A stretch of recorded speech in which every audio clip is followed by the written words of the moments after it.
Naghahanap ka ng adventure scooter na dekalidad, maaasahan, hindi ka tinaga sa presyo at the same time, siksik sa specs and features na wala sa mga nagkalat na ADB ngayon sa merkado.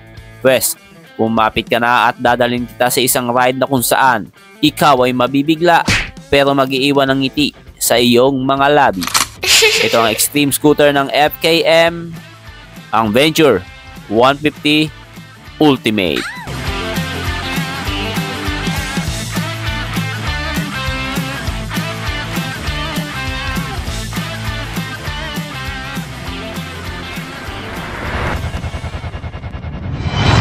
Boss Motovlog.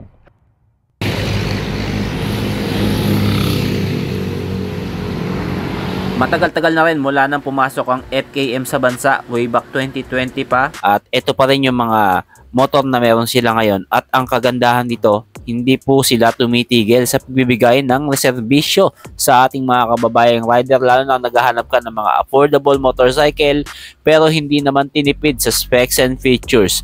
Napakaganda na itong pag-uusapan natin ngayon dahil ito ay sikat na sikat ngayon sa Philippine market. Ang mga ADB scooters, napakadami na pong naglabasan yan. May iba-ibang brand na po ng motorsiklo ang nagkikater ng mga ADB scooter. Number 1 dyan ang Honda, sinusundan na rin ng SYM, meron din po dyan ang Bristol Motorcycle at napakadami pa, meron din ng Rusi dahil nga ito po ay pumatok talaga sa market ng Pilipinas. At sa higpit nga ng kompetisyon, kailangan talaga mapansin ka, kumbaga stand out ang iyong ADV scooter. Kagaya na lang nitong FKM na to, na Venture 150 Ultimate. Isa-isahin natin ano ang kaibahan niya sa mga adventure scooter na sa tingin ko ay magugustuhan mo. Unahin agad natin ang kanyang projector headlamp. 4 na projector headlamp po ang makikita mo sa kanya. Lahat po ng ilaw nito hanggang sa likod, pati mga turning lights, LED na po. At isa sa mga nagustuhan ko dito mga bossing, tingnan nyo naman yung rayos niya mga boss. Nakadirayos na po siya. Yung unang labas nito naka-mags, ngayon nakarayos na po. Ang maganda sa rayos mga bossing, pag gagamitin mo siya sa on and off road, maganda yung navigation mo, madali siyang mag-adjust, hindi kagaya ng Dimags, matigas po yan. So alam niyo naman siguro yan mga bossing. At syempre disc brake na po yan at equip po ito ng ABS ha mga boss, harap at likod na po yan. Yung ibang competitor nito sa market naka ABS sa harap pero sa likod hindi, pero ito kompleto na po yan. Idagdag mo pa yung traction control para hindi ka mag-skidding lalo na pag madulas yung kalsada. Bukod sa napakagandang disenyo ng kanyang LED taillight sa likod, isa pa sa nagpa-standout sa motor na ito ay ang kanyang built-in camera. Harap at likod ay meron po ito. At napakaganda niyan, hindi mo na kailangan bumili ng dashcam para ma-record yung mga biyahe mo at makuha na ng mga di inaasahang pangyayari sa daan, lalo na sa mga panahon ngayon na talagang kailangan ito. Simple mo lang i-connecta ang iyong cellphone via Bluetooth connection sa iyong panel at mag-download ka ng apps nito, ay pwede mo nang ma-record automatically ang iyong mga biyahe. Ito talaga isa sa mga pinaka-highlighted features ng motor na to. Of course, syempre, ito po ay naked handlebar dahil nga ito ay ADB o adventure scooter, kailangan talaga bold.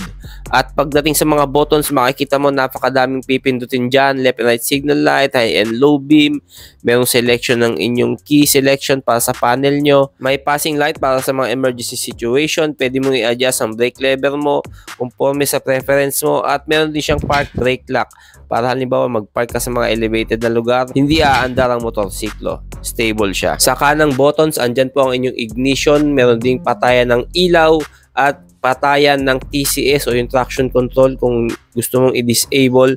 At dahil ito po ay walang kickstarter, dapat maganda ang baterya nyo dito.